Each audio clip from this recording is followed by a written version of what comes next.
എന്തിനാ നിങ്ങൾ കരയുന്നത്? എന്റെ കെട്ടുതാലി അർത്ഥവനാ നിങ്ങളുടെ മോൻ.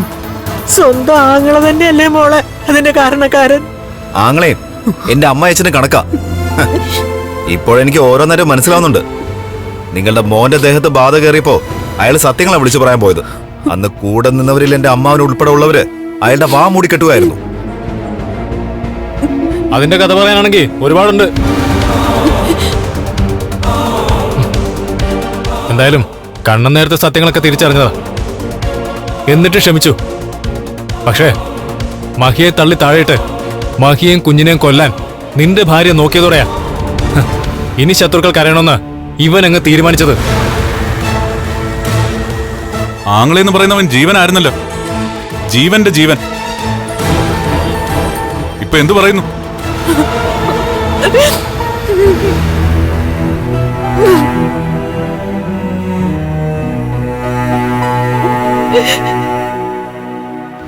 ഇനിയെങ്കിലും നല്ലവരെ തിരിച്ചറിയാൻ നോക്ക്, നല്ലത് ചിന്തിക്കാനും.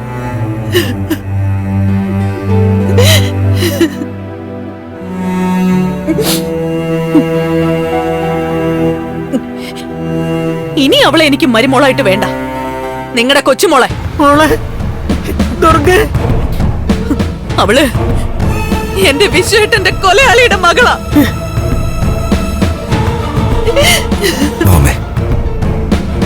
മോളെ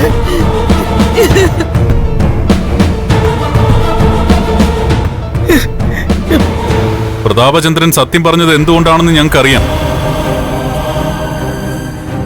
അത് ഞങ്ങൾ നേരത്തെ ഒരുക്കിയൊരു കെണിയാ. വർഷങ്ങൾക്ക് മുമ്പ് നടന്നൊരു കേസല്ലേ. കോടതിയിൽ പ്രതാപനും വാമദേവനും മൊഴി മാറ്റിയാൽ ദൈവത്തിന് സത്യങ്ങൾ അറിയാമെങ്കിലും കോടതി അവിടെ വരുന്ന തെളിവ് മാത്രമേ കണക്കിലെടുക്കൂ.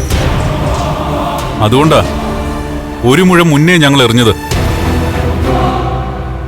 കാലം കറങ്ങി കറങ്ങി നമ്മൾ ചെയ്ത കർമ്മത്തിന്റെ ഫലം നമുക്ക് തരും. 10-20 വർഷങ്ങൾക്ക് മുമ്പ് നടന്ന സംഭവ. എന്നിട്ടും അതിന്റെ അലകൾ ഈ അന്തരീക്ഷത്തിൽ തന്നെ ഉണ്ടായിരുന്നു. അതുകൊണ്ടാ നിങ്ങളുടെ മകന് സമനില തെറ്റിയത്, അയാള് സത്യങ്ങൾ വിളിച്ചു കൂവിക്കൊണ്ട് നടന്നത്. എന്റെ രണ്ടാനമ്മ ഇപ്പൊ ഇവിടെ ഒന്ന് പറഞ്ഞതൊന്നും ഞാൻ മുഖവിലേക്ക് എടുക്കുന്നില്ല. പക്ഷെ ഒന്ന് നിങ്ങൾ ഓർത്തോ, റിമാൻഡിന്റെ കാലാവധി കഴിഞ്ഞ് പ്രതാപനും വാമദേവനും പുറത്തു വന്നാലും ഇനിയും കേസ് നടക്കും.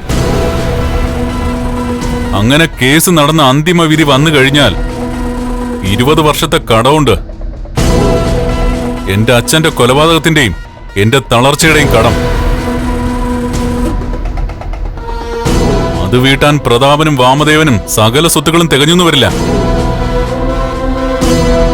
അതുകൊണ്ടേ കൊച്ചുമോളോടും കൂടെ പറഞ്ഞേക്ക്, ദാരിദ്ര്യം അവളെ കാത്തിരിക്കുന്നേന്ന്.